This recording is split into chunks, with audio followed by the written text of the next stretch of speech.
Hello,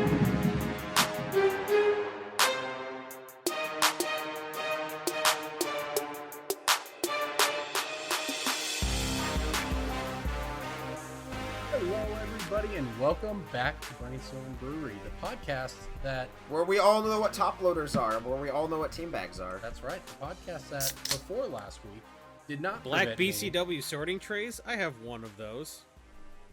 Just recently. Yeah, up until a week ago, this podcast did not prevent me from eating Buffalo Wild Wings, but now it does.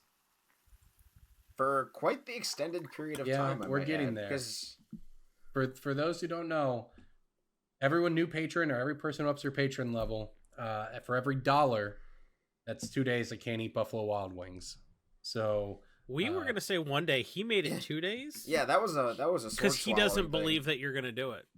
Because he's like, no, we're not gonna get enough new patrons, and he's like, people are dumb. They're not gonna give us more money to make me not eat Buffalo Wild Wings. I'll do 2 days. He was being Corbin called our podcast fans card monkeys verbatim.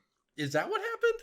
Yep. Yes. This revisionist history is getting a little crazy here. So the best way you can get back at Corbin is to either up your pledge at patreon.com/brainstormbrewery or make the biggest leap possible from $0 to just $1 a month, which is 20 or 25 cents an episode. You can hang out in the Discord, and you can contribute to Corbin drowning in a Merfolk content. Yeah, we're 32 patrons away from that. So, hey, the good news is we expected a big drop after last month because that was the month where we had the one-time signups from the party, and there was a larger than usual drop, but it was nowhere near as expected. So that's pretty cool. But we are only 32 patrons away from hitting 500, which is crazy. And having a how many patrons to make DJ watch the Mighty Ducks movies? I don't know. We haven't even got there yet, right? It's like 550. Yep. That's a long road. Yeah, we'll think about that after we hit 500 and I get this Merfolk costume to play the GP in. A GP that, by the way, is standard, and if last weekend taught us anything, is going to be nothing but Field of the Dead. There's a lot of people that silly. Always make a big fuss about week 1 standard being the end days. The only thing... And it might go ahead. be true, but it might be true, but it also might not. So, like... I don't know. The only thing I have to say about it is, and I think somebody on the SCG tour said this as well, but it's not like people didn't know it was the best deck going in. That's the thing. It had been the top deck. There was a fandom event. There was the MPL, which I guess aired on Saturday, but the decks were public before that. A lot of people knew about Bancolos going into the tournament, and it still dominated. Now, there are all these other things to keep in mind, like it was a team event, blah, blah, blah. And some people will point to the Classic on Sunday and say that, oh, all of these aggro decks made the top 8. They must be good against Bancolos. But the flip side is to say, well, that was a one-day event on Sunday, and all the Golos players were in day 2 of the Open because they had the best deck. So, it's not like it just came out of nowhere. People knew about it going into that tournament, and it still dominated. So we've seen Field of the Dead move, we've seen Golos move, of course, we've seen Agent of Treachery move, because that's the mirror breaker. You Agent of Treachery their Field of the Dead away, because apparently why not? So Agent of Treachery is very good. Standard right now is that, or you play Jeskai Fires, where you just play Fires of Invention, and you have 8 Cavaliers in your deck, and that's your game plan. Standard, not very fun. There's all these cool decks on the fringes. There's like Green-Black Adventures and Green-White Adventures, and random Planeswalker brews, weird control decks, and Jeskai Fires is actually a fine deck too, but Field of the Dead is just oppressive-ish right now, I would say. I was worried about Cavalcade, I'll say that stupid mono red deck. Turns out food tokens are decent. Yep, Oko is very, very dumb, as expected. And that's the thing, I don't know. I've seen some people say that the chain basically goes like this. The aggro decks can't beat Oko. The Oko decks can't beat Field of the Dead. And Field of the Dead can sometimes beat aggro, therefore you only can play Field of the Dead. That's how some people put it. Now, it is week 1 standard. It's rock, paper, scissors, where like rock actually just punches straight through paper because of course it does. It's a fucking rock, right? Ooh, I'm paper. Ooh.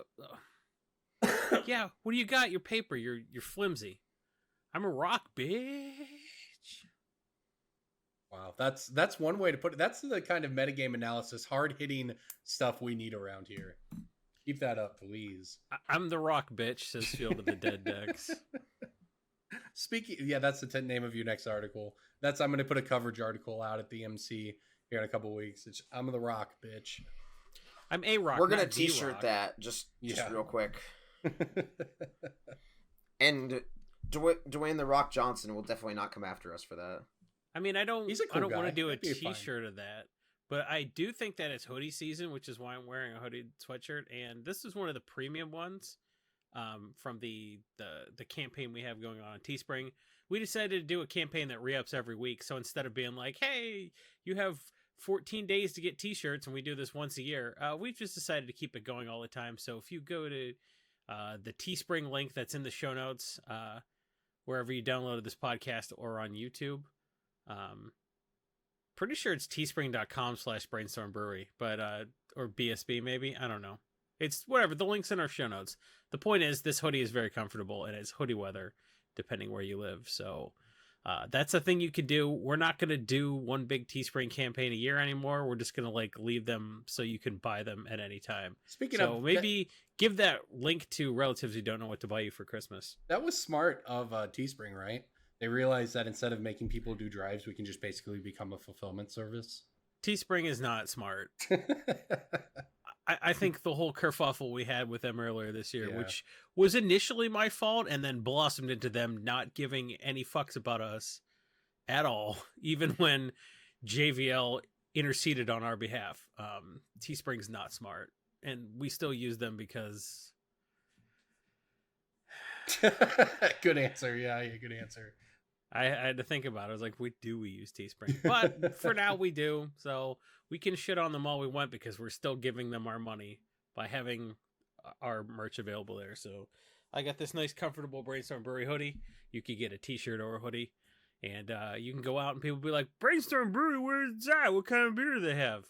Because this podcast has the dumbest name ever. I can't believe you don't like that. I intentionally wear my BSB shirt out to beer functions just to get comments about it. What beer functions? Oh, this is the Bud Light Lime convention.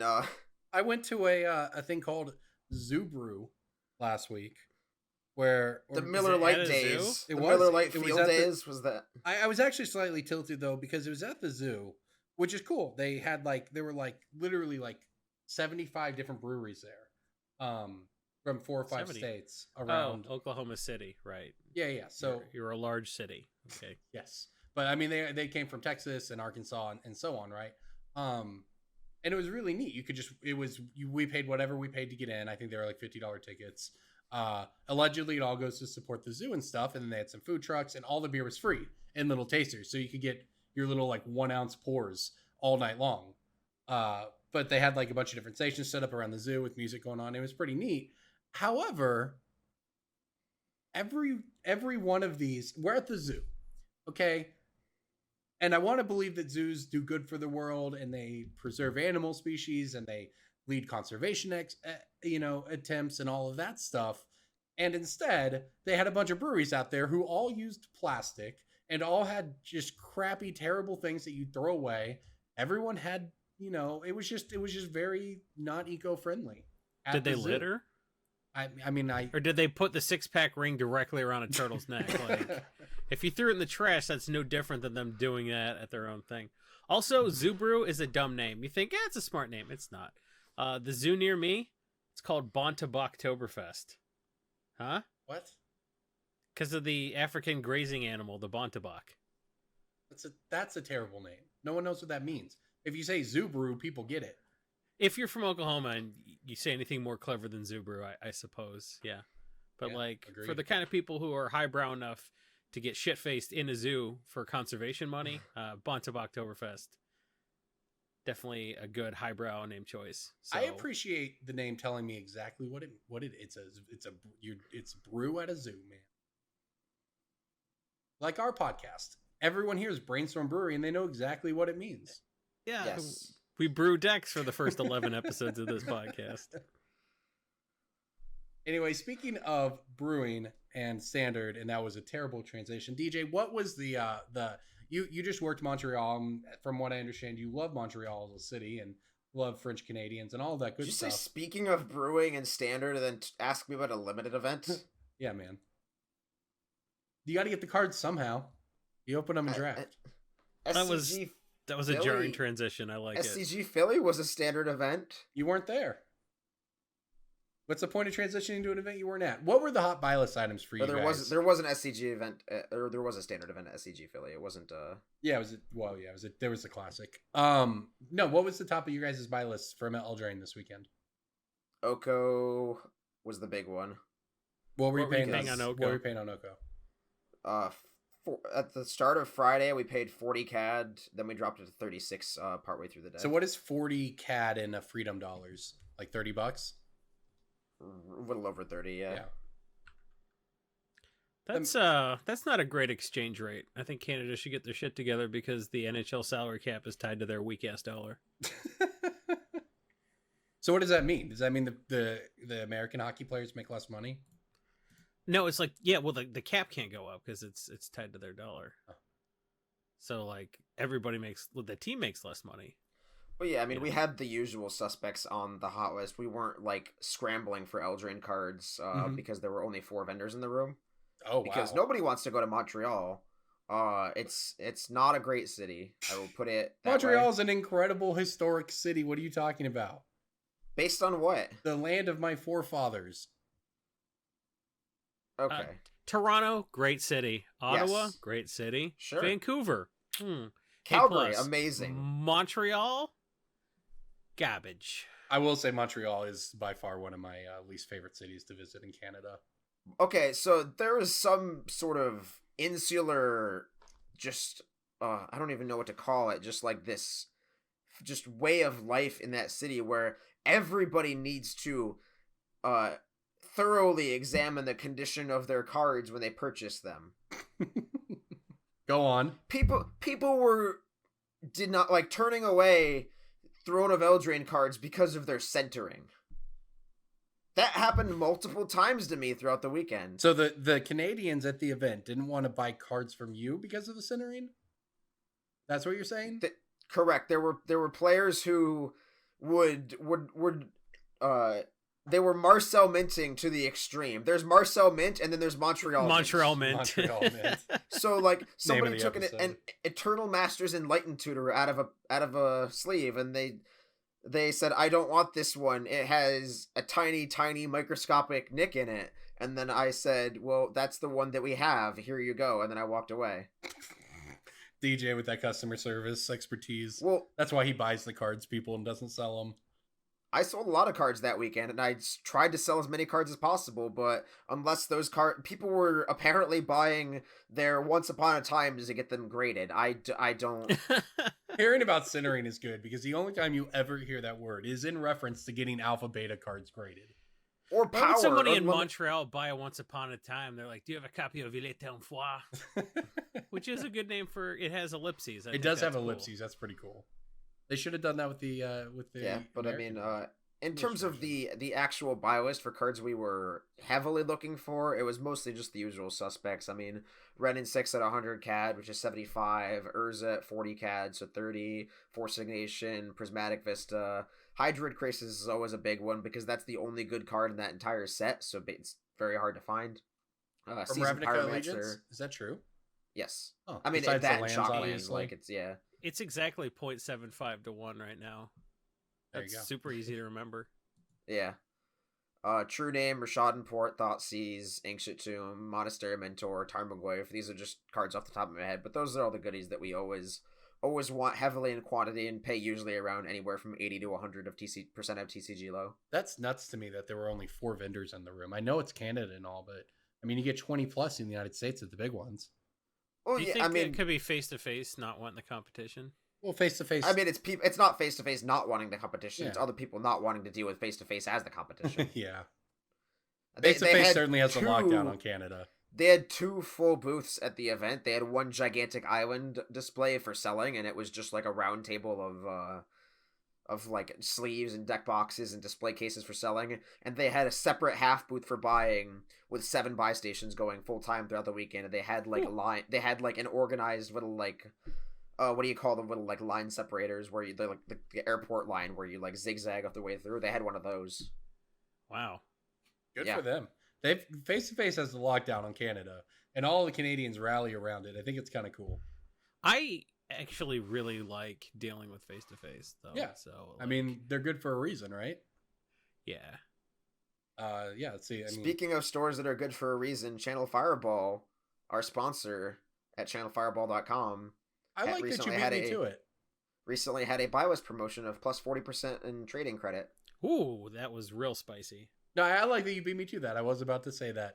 It's true. 40% store credit bonus on all trade-ins to Channel Fireball, and the prices on the buy list are very competitive with anywhere else. We talk about Card Kingdom on here. We talk about, in-person prices, and Channel Fireball is very competitive with all of those. So make sure to check it out. And while you're there, maybe look for a little something called Mining Modern. Only if you want the best Magic content on the internet. But if you don't want that, don't go to Channel Fireball, I guess. That is a Zoo Brew tier name. I mean, I came up with it, which means one of two things. Like, it means two things, right? It means, one, it's always going to be alliteration because it's exactly as clever as I can be.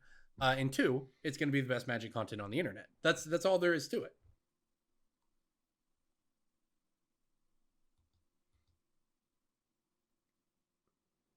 Just going to let that sit. I was wondering who was going to break that awkward silence first. That was good. I was just going to let it go. Should have started the timer. That wasn't an awkward silence. That was your own podcast app debating the health benefits of continuing to let you listen to him. That was your smartphone AI Siri built-in intelligence going, does this person really need this other human being telling them financial advice? Should I just make a shoot by the hip call and just switch this to Joe Rogan for them real quick? No, it's like, well, that was a short episode. I guess that they're not talking. The episode must be over. I guess I can listen to half an episode of Fast Finance on the rest of this 3-hour drive. if you have a smart car that is connected to your phone while you drive, your Android briefly considered turning you off the road at that little ellipses of the end of your French Once Upon a Time. Like that. I only trust Elon to drive my car. Elon? Okay. Yeah. Are you referring to the guy that called the deep sea diver a pedophile, that Elon? No, the guy who drove me around in a Tesla while I was in Denver. We would say, Elon, turn left, and then Elon would Corbin, turn not left. all of your Uber drivers are named Elon. It wasn't my Uber driver. I had a self-driving Tesla. My only regret is that we did not have the self-driving Tesla when they came out with the pick me up option. Did you guys see that story? What? People, in the last round of AI updates for the Teslas, it included the option for the Tesla to come pick you up from where, like, if you're walking out at, say, the grocery store and your car's parked, 100 feet away. That's some Batman shit. That's amazing. Yeah, and even more amazing were all the videos of it not working. See, that's why Elon Musk, as much as he's garbage, he is a better billionaire than Batman. Because Batman, with his millions of dollars, funded space exploration, but to the extent that he just built a satellite for the Justice League to hang out. He's like, oh, I invented a personal aircraft that can break Earth's orbit. I'm not going to sell that technology. I'm going to be the only one who has it. He's like, I invented the self-driving car. The Batmobile will come, like, when I hit the remote and it'll come pick me up. But I'm not selling that technology. I'm going to use that for my own personal use. Yeah, isn't that the whole plot of The Dark Knight? I'm going to take myself to the movie theater and go see Joker. Right? That's the whole plot of The Dark Knight, right? He destroys his own tech. Well, he gets his homeboy to destroy his own technology for him, Morgan Freeman. Well, that was the spying on people tech. Yeah. Yeah, that was like the one good thing he did, but the rest of the time is like, I could use these billions of dollars to clean up Gotham by like having programs to fight crime and stuff like this, but what if I just beat up the mentally ill? He could make Arkham a much better hospital, so it's not a revolving door for people with costume-themed murder sprees. He could actually staff Arkham so that people get treatment. But he's like, nah, I'm just going to let this dude escape. It's like, we could build a 3-foot higher wall around Arkham. It should be great so people wouldn't constantly escape. He's like, I'll just beat him up and send him back. It's fine. Please, you could write a check. Even like $250,000 would cover all of it. It's like, nope. What if a cat had $50 billion just like playing with mice all day and letting them go to He should. That's he that's should what be called. that's what a sociopathic cat does. Is lets the mice run away just long enough, then drags it back to the doorstep. I have a don't kill rule, he said. Yeah, Batman sucks, and he's not a superhero. We're gonna get letters. Good. What do you mean he's not a superhero? Brainstormbrewer@gmail.com. He's not a superhero. He's not superhuman in any way. He just has a lot of money. You don't have to be superhuman to be a superhero. By definition, you do. What? No. The real super was the friends we made along the way. The real superheroes are the Punisher, the firefighters, and the police officers. Those are the real superheroes, and they're not superhuman in any way at all. You forgot the troops, Corbin. You gotta give it up for the troops. I guess now I know. So that's something. Well, as a reward for listening to that, here's some finance content with Breaking Bulk. Breaking Bulk. Breaking Bulk time. Breaking Bulk time. Break. Oh, yeah, Breaking Bulk. There's so much good stuff. It's a pick. Breaking Bulk. The end. That was a better segue than what Corbin did, and I won't hear a word otherwise. That could honestly probably be after hours. I don't care. Yeah, that's pretty funny. I don't know, man, but I have a Visions card for Jason to guess, and the reason it's Jason's to guess is that he has to pronounce it in a French accent when he guesses it. From Visions? It's a very French word. Oh, from Visions? Yep. There's two French cards that people like in the world, and it's not one of those. So it is. There's Once Upon a Time now, and there's whatever. I bought the counter. I didn't buy it personally. Delay. People like French delay. Yes. Oh, and Inquisition, I guess. No, that's Spanish. Yeah, you're right. But yes, Jason, this is a white Visions card. Corbin's not going to get it because he's going to be like, Baleful Strix. And then we'll be like, nope, that was Commander 13, Corbin. What? No, it was Ultimate Masters. That card wasn't... I was just trying to name whatever set it was reprinted in. Also, you're wrong. It was from Plane Chase. Get out of here. It was also in Commander 2013. Get out of here. Is it? It actually wasn't in Ultimate Masters. It wasn't. I actually can't think of any French names in Visions. I can't think of a card in Visions. It is a white enchantment. Equipoise? Yep. Equipoise. I don't think that's French. I think equipoise isn't. It's equipoise. No, I said you have to. I said it's a very French word. Like you just have to print. Like it looks like a. Well, if it were French, it would be like equipoise. That's like what they I'm don't. saying. You just trail off. You leave. There's like, oh, this is 7 letters long. I will pronounce 3 letters, and I will put the emphasis on the wrong syllable. That's how you do French. It's real easy. You can do it with any word. That seems about right. Well, actually. This is a white enchantment from Visions. During your upkeep, for each land target player controls in excess of the number of lands you control, target land he or she controls phases out. Repeat this process for artifacts and then for creatures. This is a really weird card that happened to spike like around the spring of this past year. I don't really know why it spiked. Estrid? Probably. But it spiked in like spring of this year. Well, let's go to EDH Rec. See, if you have a question like that, a lot of people just like, I'm going to make a post in the finance subreddit. Why did this spike? But like, if you can't find the answer on MTG Top 8, I would just type the card name Equipoise into EDH Rec, and the top commanders are Grand Arbiter Augustin, Zur, Zedru, yeah, but it's Oloro, and 0.75% of all of those. It's not a commander card. Yeah, it's really not in any new decks. So, like, my only guess is that it's on the reserved list? Is it rare? I don't know, man. It's Visions. It is rare. It is on the reserve list. So it's on the reserved list. It could be that way, but it went right back down. There's a lot of Vision stuff like Elkin Layer and Diamond Kaleidoscope. It's just a lot of crap that's on the reserved list, but, like, it, you know... So yeah, Isn't- Visions bulk or bulk that includes cards from Visions is not exactly you see something very often every day. Those are more collections that just dry up and going to the hands of vendors or collectors or binder grinders. So you don't really see, you don't get to thumb through a pile of Visions and pull out some Kyrian Rangers very often. But if you just happen to find a box of old cards and you are looking through it and you assume that all of the expensive cards have been pulled out, this is one that will almost certainly not be pulled out just because it's a weird old reserve list card with basically zero applicability. But it's worth something, so pull it. Did I hear a baby cameo? Yeah, I'm Baby cameo. It's a cameo from a baby. It's not like a smaller version of the guy that did that song Word Up. Oh, It's a baby cameo, not a baby cameo. My bad.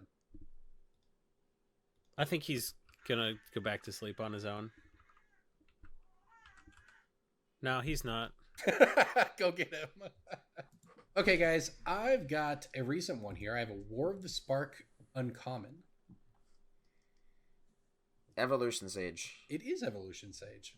There's actually a lot to choose from in that set, But including why would nobody ever thought that was bulk? That's not true, actually. Like, it's just an uncommon that sees no standard play. Like, that alone is enough for 80% of people to think that it's bulk. That's fair. My favorite part about War of the Spark, by the way, is that the most expensive uncommon is from the Brawl decks. Not the Brawl decks, sorry, the Planeswalker decks. It's Gideon's Company. It actually sees a little bit of play. It's a 4-mana 3/3. When you gain life, put 2 counters on it. But it sees playing like the white-black life gain decks in Standard. They're not really good, but it is a budget deck on Arena. It's kind of neat. But yeah, Evolution Sage, not only is it not bulk, it's almost $1. It's like 80 plus cents. Yeah. Which means, that tells me, it's got a keyword on it, so it's hard to reprint. I mean, they could definitely throw it in a random commander deck or whatever, but this seems like it's probably going to be a very good breaking bulk for a long time to come. And it makes sense. It has landfall proliferate, which actually would have been way cooler because they templated it just when a land enters the battlefield, proliferate. But it would have been much neater if it was just 2 words and it was landfall : proliferate. Yeah, they're not.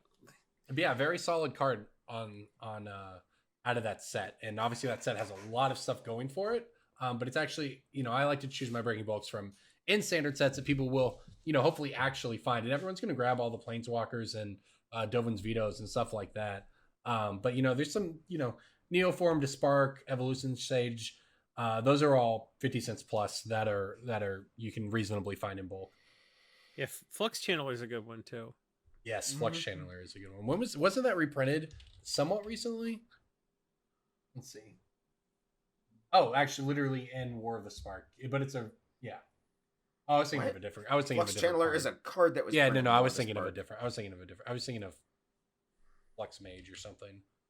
No, Flux Channeler it's basically the blue Evolution Sage. Yeah, and it's only a quarter right now, but that's one of those that you just, when you're pulling all your Evolution Sages and Dovin's vetoes, you just set aside. Yeah, don't bulk out Flux Channeler. Yeah, that's whenever for people who don't know, it's a 3-mana 2/2. Whenever you cast a non-creature spell, proliferate. I mean, in War of the Spark, you basically just pull like every uncommon. That's like how that set works. Is you just pull like every uncommon. That is the set when they decided to throw every concern out the window and just go to town with power creep. That's for sure. Which has led to our awesome standard format. Yeah, you just pull like every legend, you pull every planeswalker, you pull every possible constructed playable card. So like you're left with like 3 uncommons that you're not picking, so you just pull all of them. It's easier to just flip the set upside down and pull every silver symbol. Yeah. Good way to look at it. All right, Jason, what do you flip got? Upside down, that's tech. I know, like, that's Finance 101, but... That is actually good tech. That's one of those things that we take for granted, I think. We don't ever mention on the podcast. But when I have people sorting cards for me and I show that to them, it does, I mean, I'm not going to say blow people's minds, but a lot of people are like, oh yeah, that really makes sense. But yeah, if you just flip the cards over, if you're trying to do set symbols, it's also a very good way to do it. You just flip the cards over from the way you usually do it. And then the thing you most often, the thing you'll see if you flip them upside down is the set symbol first on the left. Yep, it's on the left if you flip the cards upside down. So if you're right-handed and you're flipping from your left hand into your right hand, it's just like way easier to do that. Yep. All right, Jason, what's your breaking bulk? I have a card that has been recently reprinted in a Commander set. Let me pull up all the sets it's in. It's got a couple printings, actually. It was originally in Mirrodin, but it's got Commander 2014, 16, and Modern Masters. And it's still over $1. It's an artifact originally printed in Mirrodin. And this is one you do get in bulk. It's not something like, this is... Sun Droplet. No. That card wasn't in C. I missed the Commander sets. I don't know the Commander sets very well. 14 and 16. 14 and 16. So it's in the Commander 2014 was the monocolors with the Planeswalkers, and Commander 2016 was partners. I'm trying to think. What color is it? It's a colorless artifact. It's an artifact. It's an artifact creature. That'll help. It's an artifact creature. Originally Mirrodin. It was in Modern Masters. Yeah. Mirror Retriever? Yeah, it's actually Mirror Retriever. I had to think like Brea plus Duretti and then like do a mental checklist. Yeah.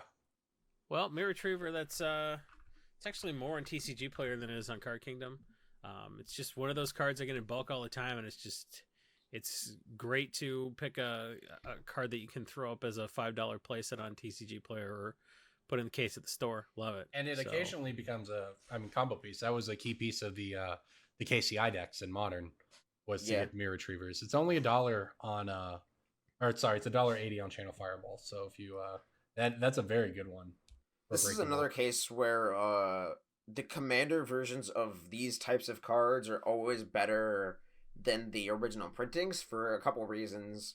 The first is that we've talked about search engine optimization previously on this cast, and that's the function of just like Google or Amazon or other search engine like shopping programs just leaning you or pushing you towards other products based on what you've purchased previously. So if there are a lot of newer players out there and inexperienced players who don't really interact with the Magic ecosystem as much as everybody else does that listens to this podcast, so they don't really keep their finger on the pulse of Star City. They don't really keep track of like updates or just any sort of Twitter ecosystem or anything like that. And so these players that are building Commander decks like based on Walmart pre-con plus Google will steer those people towards Commander printings of cards because they type in like Commander Atraxa enter or command like MTG Commander deck advice Duretti or whatever, and then Google will steer you towards those Commander printings of those cards, and they will have a higher like Amazon sales ranking or TCG Player ranking than their original set counterparts.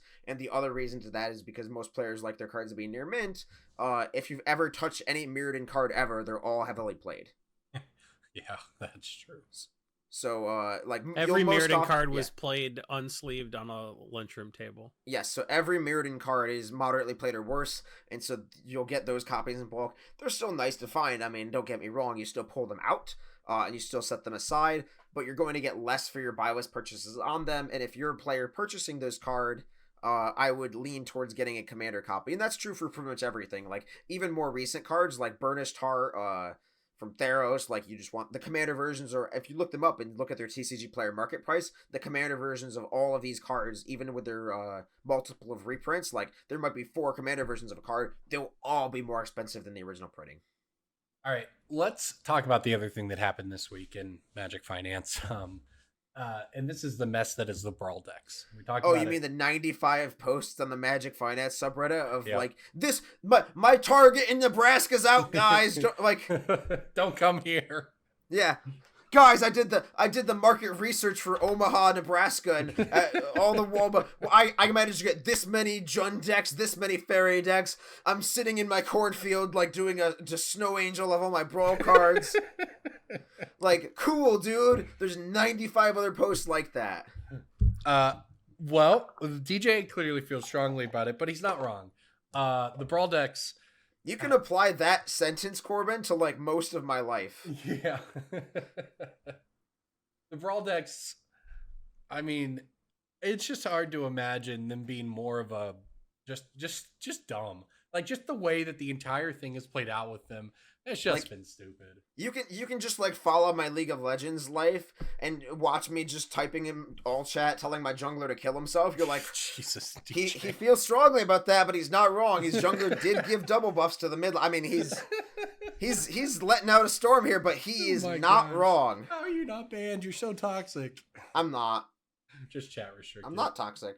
All right. I'm not chat restricted. But for real, the Brawl decks, it's just dumb. It's just stupid. So we got 32. I'm gonna get on a slight soapbox here. At my store, we got 32 of them in. We had to figure out what everyone else around them was selling them at, because on TCG Player, you could buy the lot of them. Like if you wanted to buy a set of 4, the lowest you could get them for was like $155, $160. So you're looking at $40 each. Now, on the other hand, Walmart has 4 copies the day they come out at $20 each. So that's great for the people who got around to their Walmarts at 7 a.m. or whatever when they stocked them and picked those up. But it put us in as a store in a really awkward position. So in the end, we ended up selling ours for $30. And we had people complaining because Walmart listed them at $20, even though you couldn't actually go to a Walmart or a Target or a Barnes & Noble or a GameStop or anywhere and buy them because they all sold out in the first 5 minutes of them underpricing them. We sold ours at $30 and people still complained. And the point of all of this is these are just so... we haven't even seen if the cards make way in standard, it's going to be even worse. I don't know how they stocked them so powerful with cards and then underprinted them so drastically. This is one of those. This is, I think, the first since they removed MSRP where we've really seen the market overcharging compared to what people, quote, want it to be charged for, what the MSRP likely would have been. So I have a question. Yes. When MSRP existed, did you not check your competitors' prices beforehand? No, we always sold an MSRP. Why? Because everyone knows what you're getting when you do that. Now we would it's not like we would sell, you sell, would if Modern Masters 1 came out, would you have sold it at $7 a pack? I did sell it at $7 a pack. Why? Because some things matter more to me than making a little bit of extra money and having people, same with From the Vaults. But then there's still a benefit to the community to having the product in stock and not having it sold out within the first hour. Well, we would limit to 1 or 2 a person so that we wouldn't get bought out by people flipping and they would go to the players who wanted them. That's how we solved that problem. I mean, to me, it was very simple. MSRP existed. You just always sold at MSRP, except in a situation where you obviously the Masters box MSRP is like $300 or whatever, and they're going for $180. Like clearly you can't, you put them at a price to sell them. So clearly MSRP I don't ever want to overcharge people for stuff. It's just not worth it. We got 32 Brawl decks in, which was more than most people. Most people only got, I think, 24. We got 32, and that's all we get till the next run. And we sold all of them out of all of them in half a day.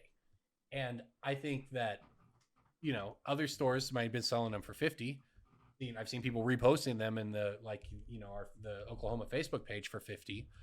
And that's fine. But to me, these are the next battle for Zendikar fat packs. Yeah, for sure. But this was the thing. I would rather just the community know that we are not out to nickel and dime them or to maximize the amount of money we can make from them in such a feel bad sort of way, really.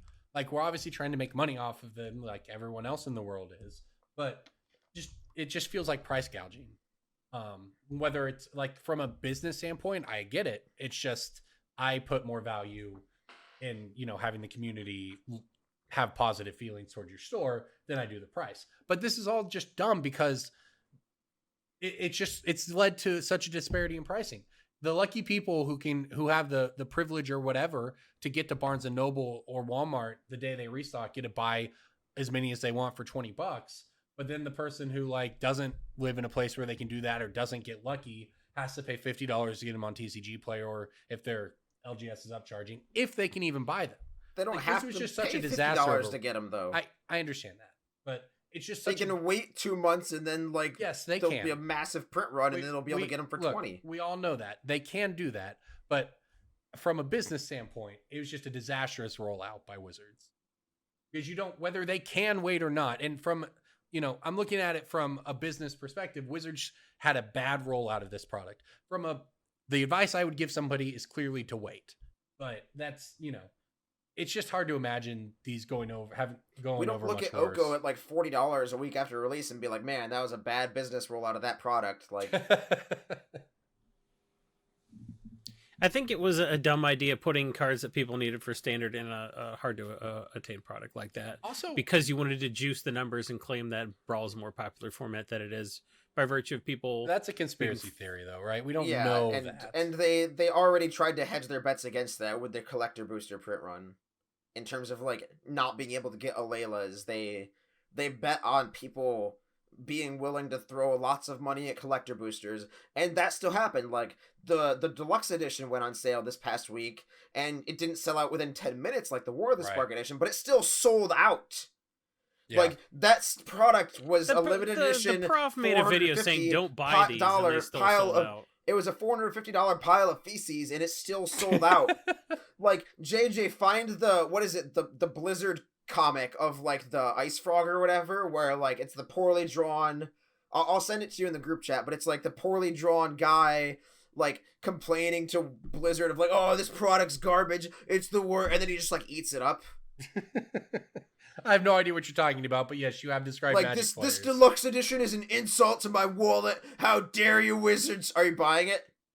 Yeah, but still. For what it's there's worth, so much noise about the people that the product isn't for, making noise about how it's not for them. Yeah, to be this fair, product's DJ, not for anyone, and they still friggin' bought it. Well, I mean, to be fair, like, I think that you are conflating, like, different groups of people here. The people who complain about it are the people who complain about everything. Or sometimes they have legitimate. I mean, the complaints to me about the deluxe edition were legitimate complaints, but that doesn't mean that some people don't want to buy them, right? Like, and there's nothing wrong with Wizards selling to those people. If it's a bad business decision, people won't buy them. Like, it's absolutely absurd that they charged $450 for what it was, but hey, people bought it, so more power to them. Yeah, you know, so both sides can be right here. Like, it can be a good product in the sense that they sold out their allotment at a ridiculous price, and the people complaining can be correct. And I mean, the whole not everything's for everyone thing is true. And we can say, like, basically everyone can be right here. Like, it is true that it was objectively just dumb. It's also true that it was an objectively good business decision for them. Maybe they'll find the line eventually where they can't do that. But until we get there, it's a bunch of people who don't buy those products complaining about those products. And you know, I just have other things in my life to care about. Here's what I'm going to do. I'm going to make a YouTube video called Brainstorm Brewery says don't buy these. I'm going to monetize it and use that money to buy a collector's edition. Well, that's the other thing, warning out there to people. It would appear that there is, I've seen multiple reports of foul play on collector's boosters at big box stores. People taking advantage, like, look, if a store has a collector's booster price at the price of a normal booster, more power to you, right? I don't have any problem with that. But we're also seeing a lot of things where people are buying them, but then they've been replaced with normal boosters. Or people are like trying to get stores to price match when they're trying to take advantage of the store by forcing them, by basically tricking the front counter employee into charging less than the packs are at. It has been, I don't know what's caused. I don't know where you want to pin this on, whether it's Wizards for making these products or people for being greedy or whatever, or maybe that's even a natural response to Wizards being greedy.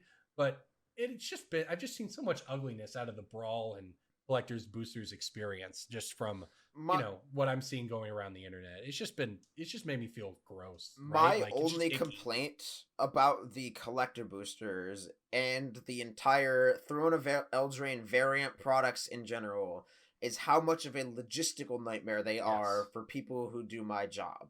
Yep. And that is in terms of like when you're looking up a card and there's also many variant options and the expectations that other players. This is another thing that happened in Montreal. There are so many players that have such drastically different expectations about foils and premium cards than their reality. And I did a brain bite about this a month or two ago. But like, you have so many players walking up with their foil Oko expecting to get a 2x multiplier. They say, oh, 40 CAD regular Oko. my lizard brain says $80 foil Oko. And then when I tell them 45, because there are 18,000 foil versions of Oko, like there's the Ancient Mew version, there's the Destiny Card Fight Vanguard version, like there's so many options available to you that suppresses all of the prices. So like the borderless one suffers, the extended art one suffers, the pre-release promo suffers, and the pack foil suffers. So then that's the same thing with master sets, right? Like Celestial Colonnade foil sucks because there's 89 versions of it. Same with Masterpiece Mox Opal shutting down all the prices of like Judge Foil, Master Set, Scars Mox Opal. So just that fact makes all the foil cards suffer, and then players have this like this such huge expectation, like, oh, I got my collector booster, I got my foil Embercleave, and they don't realize that you can buy one for like 45 euros on MKM, and that means that I'm going to offer you like $25 for it, even though TCG says like 78,000 or whatever. But so that's like the problem we had is people. We waited until release to start buying Throne of Eldraine cards, right? Obviously, and then we had to basically give our employees some rules for how to buy those cards, because people are opening their collector boosters and I have a full art this, and they're scanning it into the TCG player app and they see X price. And then there were multiple people I basically just had to break the news to, that this card you thought was worth $100 is worth 30. Like whatever number scanned in your TCG player app 3 days ago was never a real price. These are what people were pre-selling them for, and they weren't selling. And now here's the listing, now that this is a real thing. And like it always happens to an extent, right?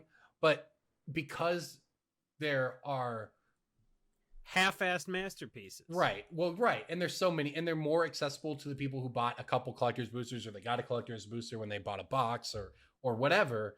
It just led to much more of it because it just happened more often, right? A lot more people are getting the feel bads of their expensive card not being worth anything because they didn't know any better. And I will say, I mean, it does. And I will say that if the variant copies of Throne of Eldraine cards, and if the variant booster program ends up being a net gain for the game, I'll be fine with it. Right. Because I have the ability to recognize the forest for the trees or whatever, and see like, oh, even if it's a little frustrating for me to list multiple copies of this, or like for my boss to enter these copies of a card into a database, or logistical issues in like customers complaining, oh, I thought I bought this versus that whatever, but like those small issues aside, if it benefits the game in a way and it has more people coming in from the mainstream gaming industry and just pouring more money into these wacky packs, sure, I'm happy with this game growing as a result of that, even if it means slight inconveniences for Wizards myself. is certainly growing from it. Hasbro's certainly gaining from it. I don't know if that is the same as the game growing from it. I mean, look, I contract for Wizards. I want them to make all the money in the world. You know, it's just a question. It's always the balance of, you know, I mean, we want them to make more. The game is more popular than ever. Oh yeah, it is. Like, look, I'm not talking about that. I'm talking about specifically things like the deluxe edition or the collector boosters or things like that are targeting the whales. There is a real fatigue on all those players. I mean, we talked about them just complaining about products that aren't for them, but at some point, it you know, very well can be pervasive enough that the players who have played just get tired of it all. Well, I'm getting tired of all the different frames on this set too. Like if you're listing this stuff for sale, if you're building a database, if your site has to list all these different versions, it's a big old pain in the dick. Yeah, and people don't know the secret names that Wizards came up for them, so they ask for the wrong thing because they don't, you know, they don't know what's what. It's like, is that the storybook version? Is that the extended full art? Like, no one knows. Nobody knows. So like the whole thing has just been pretty fraught. And then you add on Brawl on mostly like a cash grab. You add Brawl on top of it. Then you add the promo. People you've got promo. I had somebody pack. tell me they bought a whole case and didn't get a Kenrith. You know, you get stuff like that where people don't know what's in booster packs. That sucks. My favorite story with that was that's funny. Dan Bach was at a Pro Tour last year, and he had like a Wizards employee come up to him and be like, hey, do you have any Nexus of Fate? And Dan Bach's like, no, sorry, we opened a ton of packs, but we didn't get any. And the guy just like didn't understand. Well, and Kenrith is the sort of the mirror breaker in Field of the Dead decks as well. So that's also something to keep in mind, is that that card could end up getting pretty popular in Standard because it gives all your zombies haste, which is pretty important when everyone's dealing with your deck. Like trample and haste. Yeah, you are right. Yeah, I don't know if that part's incredibly relevant, but yes, it does do that. So I don't know. The point is, Throne of Eldraine I think was cool. I've actually seen some people complain about it, blah blah blah, but I like so much about it. I just wish they hadn't pushed the power level quite so much on a few of the planeswalkers. Well, and I wish that they just had maybe a trickle of these new things. They're just throwing so much out there that even for people whose job it is to keep up with it, it's just hard to keep up and to keep people educated on it. And it's led to a lot of feel bad moments in the store over the past 2 weeks. And this might be the galaxy brain from Wizards, is like they realized that Commander's the big market, right? Yep. And so now every Standard deck is a Commander deck because you're playing Field of the Dead Golos and a 5-color legendary creature. We figured it out. That's a good point. Agent of Treachery is a game winner. Like Illuminati confirmed. People are finally on my level. I like it. Well, we definitely think that the Commander 2019, what is it? Will it be 2019 or 2020? Next year's Commander decks are 2020. Okay, so those are definitely all going to have arcane signets in them, right? Yeah, probably. And they're going to up the MSRP the MSRP that doesn't exist, another $5 because of it. I was like, hey, let's give them the benefit of the doubt last year, and then this year, I don't know. No, it is clearly it feels to me like a lot of these things are very, very clear business decisions. I also am biased because, the LGS gets very little piece of this. That part I empathize with. That part I agree with. We're printing money all around, and everyone wins except the LGS. And I guess maybe the answer is extort my customers for products that Wizards intentionally underprints. I mean, even come on. But it's just like is it a smart business decision to create a product and then maybe not sell it because your LGS might not buy it or whatever when you have a guaranteed out? It's like, I don't know. It seems like Wizards needed to do was make 15 of those available to a store, 10 available to every store, right? Or 5 or 2. That's what they used to do with the From the Vaults stuff.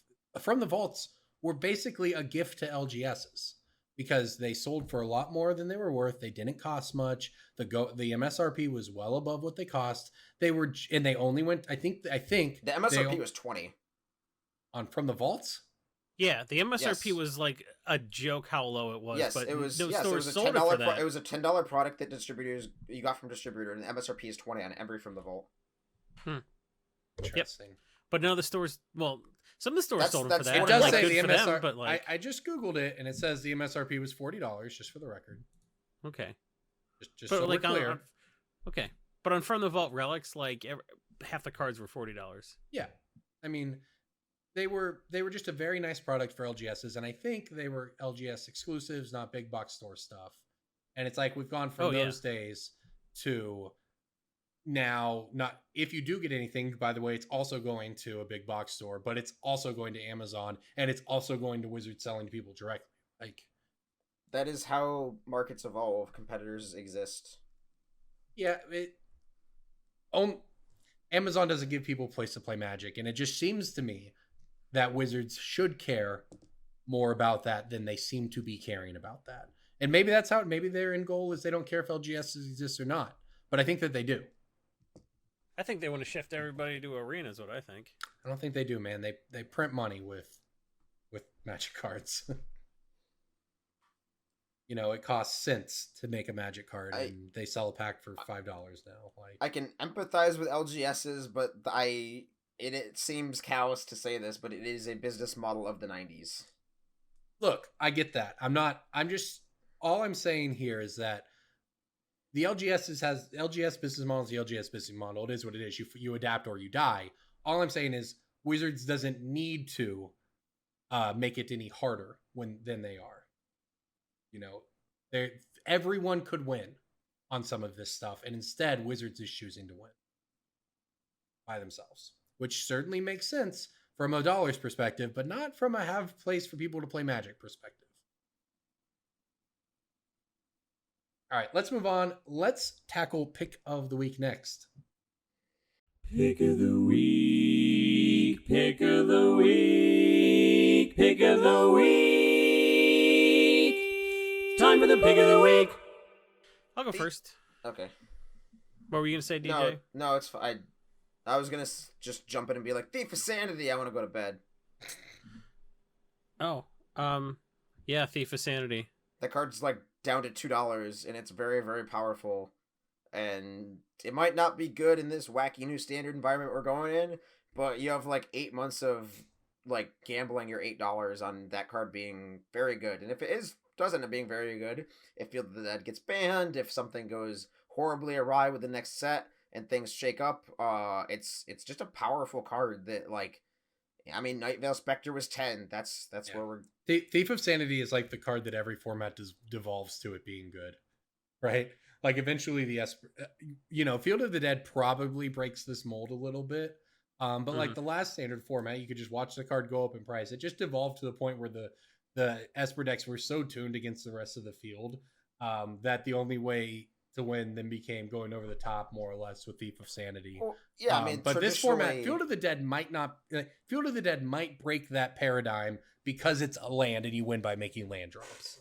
Yeah, traditionally, like, when decks become so fine-tuned to have specific answers, the best thing you can do is what they're doing to try to stop you what you're doing. Right, yeah. While also attacking them with a Windrake. Like, it's...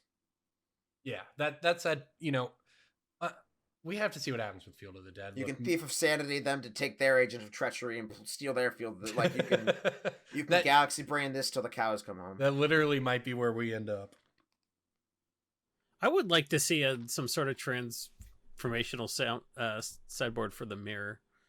Well, that's like you just bring in 15 new cards. People are going to start, that's the thing that might save us here, is that the Golos decks are going to have to start making concessions for the mirror, which is in all likelihood going to slow them down as they include more expensive bombs, which hopefully gives aggro a chance to pop back up. But man, this is not, I'm just worried because we have a year of those stuff is all around for another year.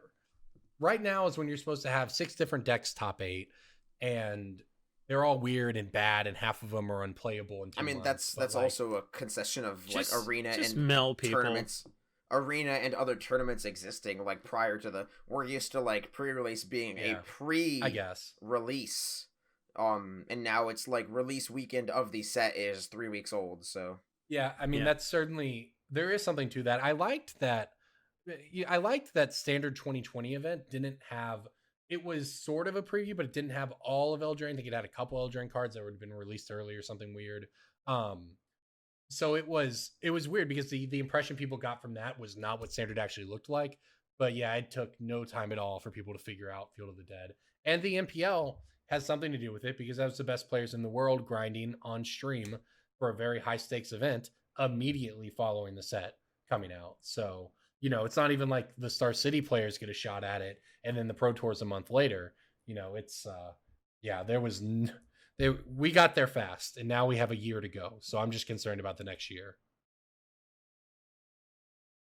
Yep, absolutely. And boy, there are a lot of annoying spells. What's your pick of the week, Jason? Throne of the God Pharaoh is up 50 cents over the last couple months. I think this is probably a $4 to $5 card. That card sells very, very quickly for me. I agree. That card's cool. For those who don't know, it's a $2 Amonkhet rare. At the beginning, it's a 2-mana artifact. At the beginning of each instep beginning of your instep, each opponent loses life equal to the number of tapped creatures you control.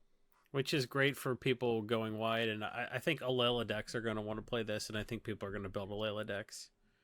This isn't Brawl legal anymore, but I don't think people are going to build Brawl, but I do think that Alela Artful Provocateur is a pretty good.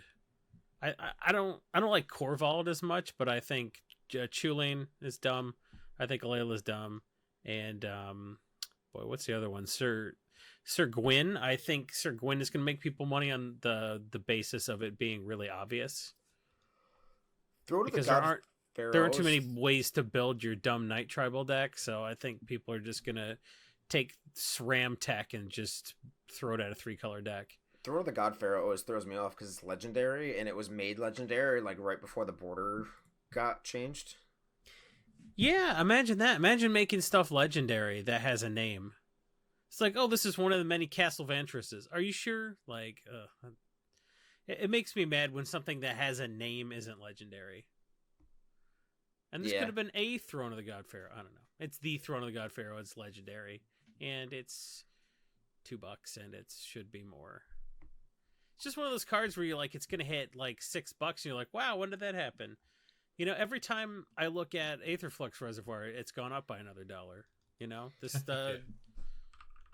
so that and stuff around that time was heroic. I sold Heroic Interventions for 13 today, and it's that's a snap in a commander deck at some point. Yeah, but you'd think so, but they don't seem inclined to reprint anything that's more than $7. You're right. It goes up another $5. It might be too expensive to go on one, and then it's a mythic in the next Modern Horizons.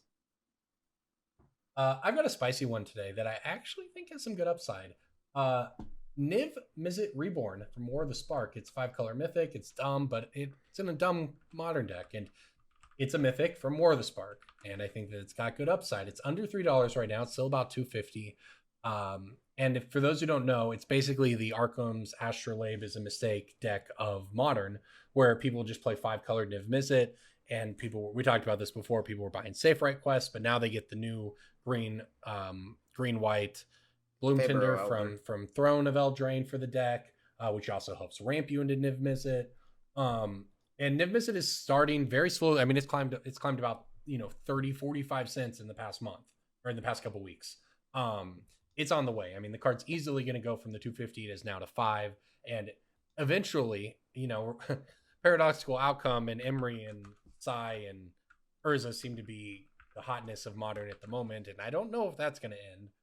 But I have a feeling it's going to end in a ban at some point, and then we're going to see movement again. But Niv Mizzet, before or after then, is going to keep climbing, so I like it a bunch right now. All right, anything else you guys want to touch on before we get out of here this week? Just that you can go to patreon.com/Brainstorm Brewery. We got a lot of cool Patreon stuff in the works. There's a spicy playmat coming out before the end of the year for those who sign up at certain levels. Can I get one? Can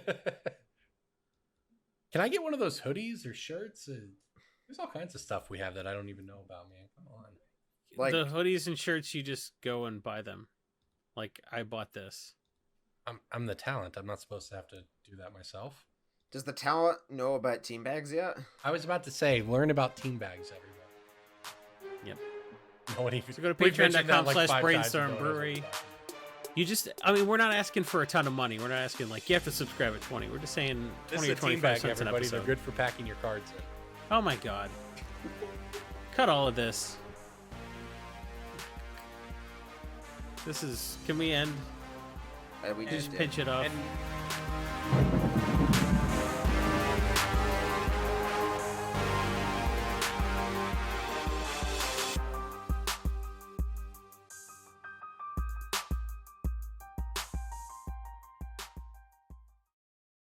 And make sure to check out our sponsor, channelfireball.com. They've got a lot of great deals going on. There's a lot of been a lot of sales over the past month, a lot of store credit kickbacks, that sort of thing. Episode's over. What are you doing right now? This isn't. None of this is usable. It's over. We're fading into the black. Well, JJ can put that in before it's over. We just want people to make DJ watch Mighty Ducks. Is that too much to ask? Make the man watch movies that he should have watched already. Have you seen any hockey movies? Slapshot, Goon, Youngblood, Miracle, Mystery Alaska, anything? I might have seen Miracle. Fair, I can't remember. I might have seen Miracle. That's the Olympic one, right? It is. Yeah. I might have seen that one when I was a young lad. Don't know. I mean, I may have seen it when I was in the living room playing with my Yu-Gi-Oh cards, and my parents probably had it on on a Friday night or something. I don't know.